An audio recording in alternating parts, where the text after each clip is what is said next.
fields of Palawan to the halls of the Academy, she has carried with her the values of perseverance, humility, and excellence.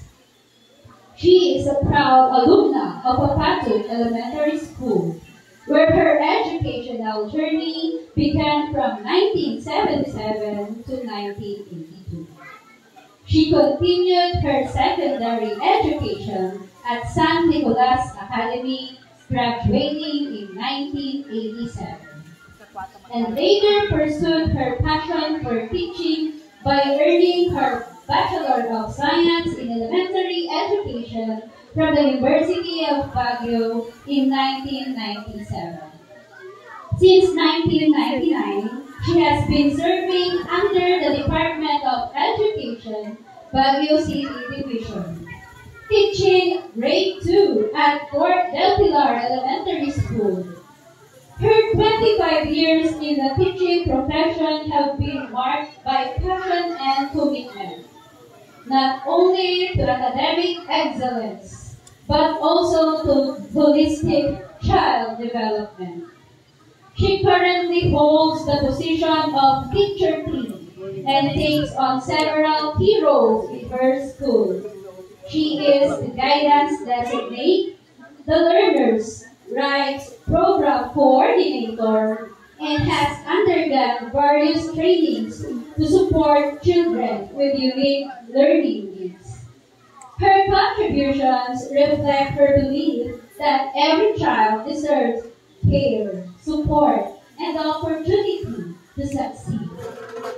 Beyond the classroom, she is also a respected leader within the Philippine Military Academy community, having served in various capacities such as the Enlisted Personnel Ladies Association and the Ladies of the Altar at St. Ignatius Chapel.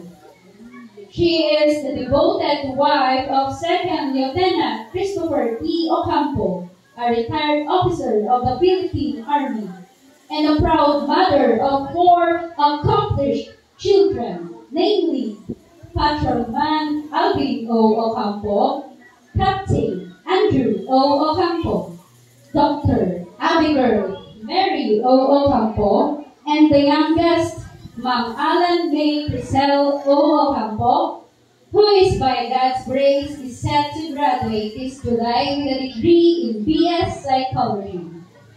Truly, her life is a reflection of how hard work, strong values, and unwavering faith can lead to success, not only for oneself, but also for others.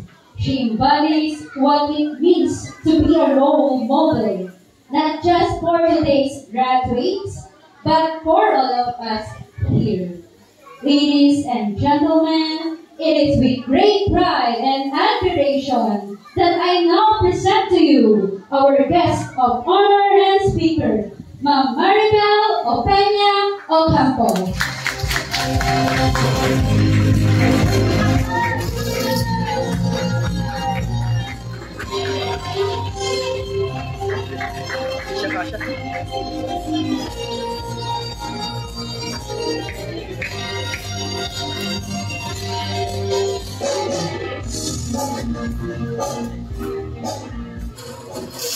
Please be seated.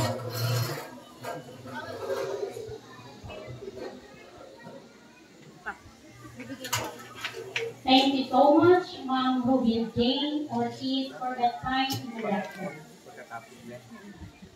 Kayo magbigay.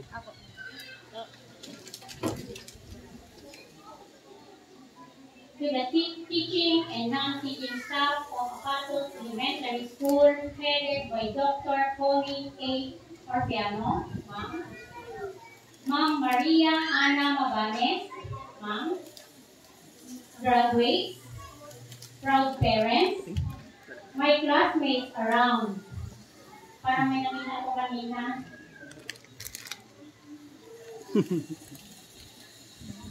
SPTA officers, stakeholders, my family, other guests, a blessed morning to all of us. I am so honored to be invited as your guest speaker to this special day in your lives. The end of School Year Rights and Recognition Program with the theme, Henerasyon ng Pagbabago, Kaagapay sa Bagong Pilipinas. Sa lahat ng graduates, this is now your step towards your dream. Awarded or not, binabati ko kayong lahat. Your achievement today is the result of your dedication and the values you carry with you. Values that will continue to guide you. Let today serve as a reminder that excellence is not a destination, but a continuous journey. After 43 years, this is my first time to step back again in this school where I left my heart. Napakarami kong memories at aral na napulot sa paaralang ito. And I can say, changes is the only permanent in this world. Ang daming changes. Dito kami dumadaan dati. Ganyan dyan. Nasiraan mo gaya mo. Kapatid ko nangato si Janong kita ini. Katingan nga tumijay bagmi tanuhan nga mabasa. Ubaon na kami ni tatang ko, tapno haan nga ang kami nga mabasa. And tata, ijay gaya mo, nag-round na tatay, maraming changes. So, sabi ko nga, changes is the only permanent in this world. Dito ako namulat ng kahirapan. Kasi wala sa history ng mga Openya ang masasabing may kaya o yes. Siguro marami na ngayon.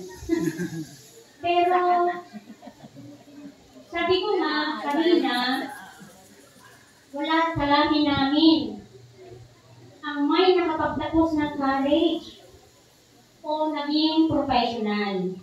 So I told myself, I end up this generation of being poor and being of no education. Pinangako ko yan sa sarili ko. Magtatapos ako ng college. Kasi, inisip ko, ang pagtatapos ko ng pag-aaral, ang alam kong solusyon para maihaahon ko ang mga magulang ko sa kahirapan.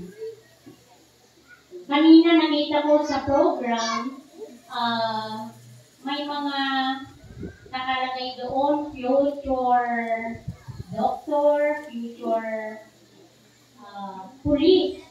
Wow! Parang ako lang noon. So, with that, noon, sabi ko magtatapos ako. Hindi ako papayag na hindi ako makakapagtapos. After I graduated high school, pinatay ang nanay ko. Yes. I'm so down on those times. The person who promised to support me will not be able to fulfill anymore. So, nawalan ako ng pag-asa. I cried, but prayed that God give me enough strength and patience to subdue all my difficulties in life. Uutal ako kasi parang naiiyak ako. What I did was, I went to Baguio. Umalis ako sa aking comfort zone na walang dalang baon, kundi determination, hard work, patience, and resilience. I worked very hard.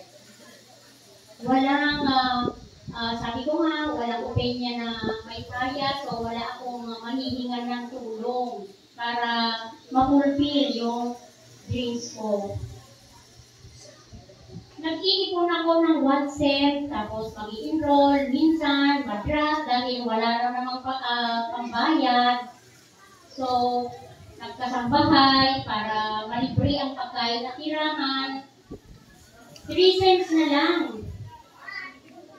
Nung nakita ko ang husband ko. So, ayun, nagsawa ako. Kaya, parang naudlot na naman yung dream ko. Pero, I never gave up. After giving birth to my second child, and through the guidance and support of my husband, I went back to college. I did my best. So after 2 years, I graduated. The journey wasn't easy, but I survived. Sabi nga ng mga sundalo, the more sweat in training, the less you bleed and battle. So, sa lahat ng mga pinagdaanan kong hirap, yun ang naging training ko. Maraming sweat, maraming panyo, tears and sweat. Pero ngayon, ang daming nagpapakamatay na kabataan ngayon dahil hindi sila sanay na mabigo at mahirapan. As parents, the best preparation that we can do for our children is to practice them to overcome from failure, frustration, and disappointment. Huwag silang spoon-feed. Dati, binubungkal namin yung nursery, kami mismo, hindi bata. Pero ngayon, utusan ng mga bata ngayon, si parent na ang gumagawa. So, hindi sila praktisado. Hindi rin sila practice para mahirapan. Always remember that if you choose comfort, you will not be able to grow as much as you could. But if you are ready to face the world despite dangers, then no goal will be impossible for you to achieve. Never think of problems as hurdles. Think of them as steps toward success. So, kapag nahihirapan ka, ibig sabihin, nagpa-practice ka. Kasi, in reality, maraming hirap ang madadaanan natin sa buhay. Agree sa akin ng mga parents, lolas here. Diba? So, paano mapra-practice ang mga bata kung tayo na mismo ang gumagawa sa kanila ng kanilang dapat gawin? Putusan mo ngayon yung mga bata na cellphone, di ba? Sabi nila, wait po, mamaya po, hanggang ikaw na yung gumagawa. To our parents and guardians, thank you for the love and support that you gave to your children.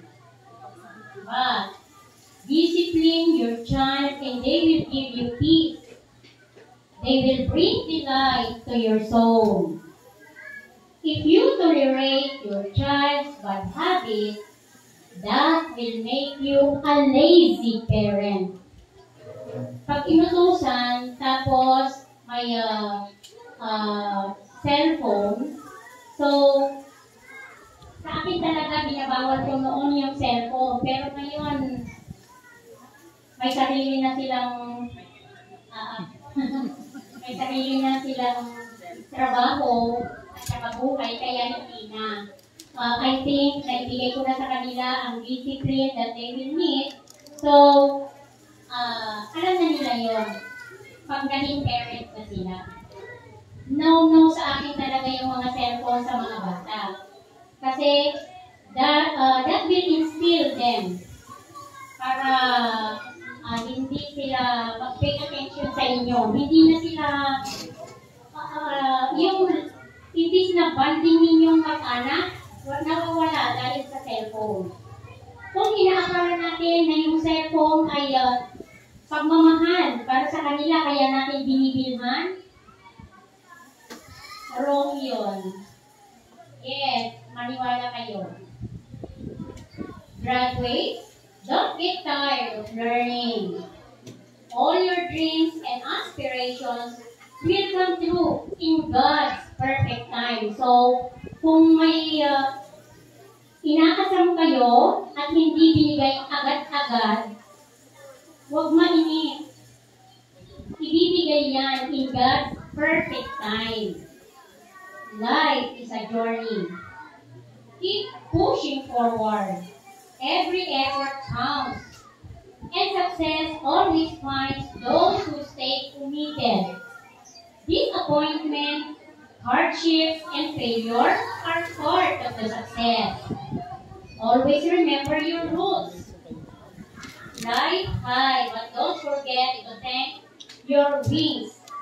Your wings is your alma mater, Apatot Elementary School. So, kung naging police na kayo, naging doktor na kayo, mag-thank you naman sa pinanggalingan. Parang parents din yan. Wala kayo kung hindi dahil sa inyong pinanggalingan na Apatot Elementary School. So, once again, congratulations.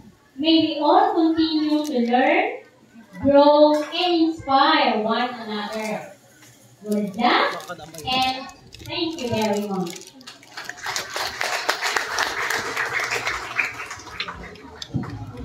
Thank you very much, Ma'am Maribel Opeña Ocampo, for your inspiring words. Your message has truly motivated and encouraged us all. On behalf of everyone here at Apatot Elementary School, we extend our heartfelt gratitude for your presence and for sharing such valuable insights to our graduates. Let us carry these lessons forward as we continue to strive for excellence.